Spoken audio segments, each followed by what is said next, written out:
ఆంధ్రప్రదేశ్‌లో కూటమి ప్రభుత్వంలో ముఖ్యమంత్రిగా చంద్రబాబు నాయుడు గారు, అలాగే ఉప ముఖ్యమంత్రిగా పవన్ కళ్యాణ్ గారు బాధ్యతలు చేపట్టారు. అయితే వర్గాల పరంగా కావచ్చు, కులాల పరంగా కావచ్చు, ప్రాంతాల పరంగా కావచ్చు, ఇంకే విధంగానైనా సరే ఎప్పుడైనా ఈ 5 సంవత్సరాల కాలంలో ఉప ముఖ్యమంత్రిగా ఇంకొకరిని నియమించనంటేనే తాను ఈ ఉప ముఖ్యమంత్రి పదవిని చేపడతానని పవన్ కళ్యాణ్ గారు అన్న తర్వాతనే చంద్రబాబు నాయుడు గారు ఆయనకి గౌరవంగా ఆ మాటిచ్చి ఆ పదవిలోనైతే కూర్చోబెట్టారు. అందువల్ల పవన్ కళ్యాణ్ గారు కూడా ఆ పదవినైతే చేపట్టారు. ఇప్పుడు బాధ్యతలు నెరవేరుస్తున్నారు.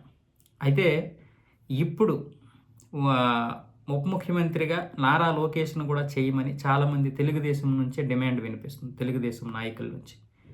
పవన్ కళ్యాణ్ గారితో పాటు నారా లోకేష్‌ను కూడా, బాబును కూడా ముఖ్యమంత్రిని చేయండని చంద్రబాబు నాయుడు సమక్షంలోనే తెదేపా నాయకులైతే డిమాండ్ చేస్తున్నారు. మరి ఈ విషయం అందరికీ తెలుసు. కాకపోతే చంద్రబాబు నాయుడు దగ్గర మన్ననలు పొందడానికా, లేకపోతే ఆయన దగ్గర భజన చేయడానికా, లేదా ఇంకా ఆయన దగ్గర ఇంకేమైనా ఆశించో తెలియదు గానీ, నారా లోకేష్ పైనైతే ఈ డిమాండ్ అయితే ఉంది.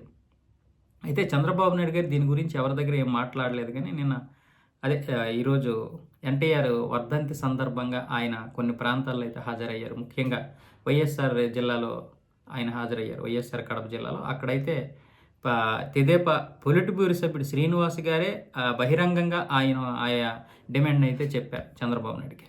దాంతో చంద్రబాబు నాయుడు గారు ఏమీ అనలేదు. ఊరుకున్నారు అలాగ. దానికేం సమాధానం చెప్పలేదు. కాకపోతే మరికొంతమంది నాయకులు కూడా డిమాండ్ చేస్తున్నారు. లోకేష్ బాబుని ఉప ముఖ్యమంత్రిని చేయండి అని. ప్రస్తుతానికైతే నాకు తెలిసి మా చంద్రబాబు నాయుడు గారైతే ఇప్పుడు ప్రస్తుతానికి ఎవరిని చేయరు. ఇప్పుడు ఒకవేళ చేస్తే కూటమిలో చీలికలు వచ్చే అవకాశాలు కూడా ఉంటాయి.